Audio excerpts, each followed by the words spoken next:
नमस्कार मित्रांनो, मातोश्री कम्प्युटर्समध्ये आपलं स्वागत आहे. आज आपण जनरल नॉलेज संदर्भातील 10 महत्त्वाचे प्रश्न जाणून घेणार आहोत.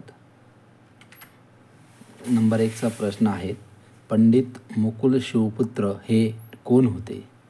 तर याचं उत्तर शास्त्रीय गायक असं आहे. आपल्याला जे 4 पर्याय दिलेले जातात त्यापैकी एक आपल्याला निवडायचा असतो. तर 4 पर्यायामध्ये चित्रकार, वाळूशिल्पकार, बासरीवादक आणि शास्त्रीय गायक असे पर्याय दिलेले आहेत.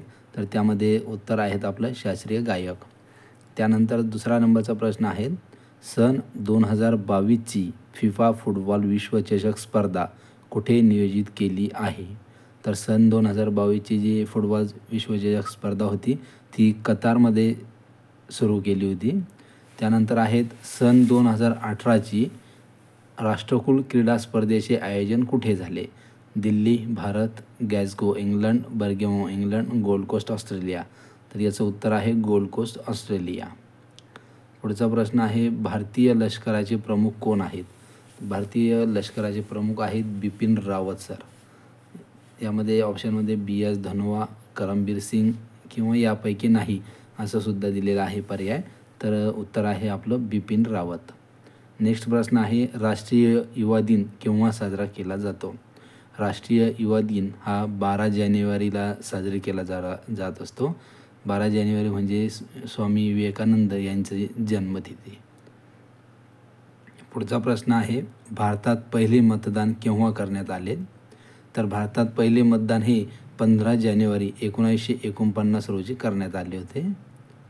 नेक्स्ट आहे, आंतरराष्ट्रीय माहिती अधिकार दिन केव्हा असतो? आंतरराष्ट्रीय माहिती अधिकार दिन 11 सप्टेंबर, 1 ऑक्टोबर, 5 ऑक्टोबर, 28 ऑक्टोबर असे पर्याय दिलेले आहेत. तर त्यापैकी बरोबर पर्याय आहे आपला 28 सप्टेंबर. 28 सप्टेंबरला आंतरराष्ट्रीय माहिती अधिकार दिन असतो. त्यानंतर आहे पुढचा प्रश्न, 15व्या वित्त आयोगाची स्थापना नोव्हेंबर 2017मध्ये कोणाच्या अध्यक्षतेखाली झाली? तर ही जी स्थापना आहे 15व्या वित्त आयोगाची स्थापना ही NK सिंग यांच्या अध्यक्षतेखाली झाली होती. पुढचा प्रश्न आहे, भारताचे अन्न व नागरी पुरवठा मंत्री कोण आहेत? तर भारताचे अन्न व नागरी पुरवठा मंत्री रामविलास पासवान हे आहेत. पुढचा प्रश्न आहे शेवटचा, महाराष्ट्राचे कृषी व फलोत्पादन मंत्री कोण आहेत?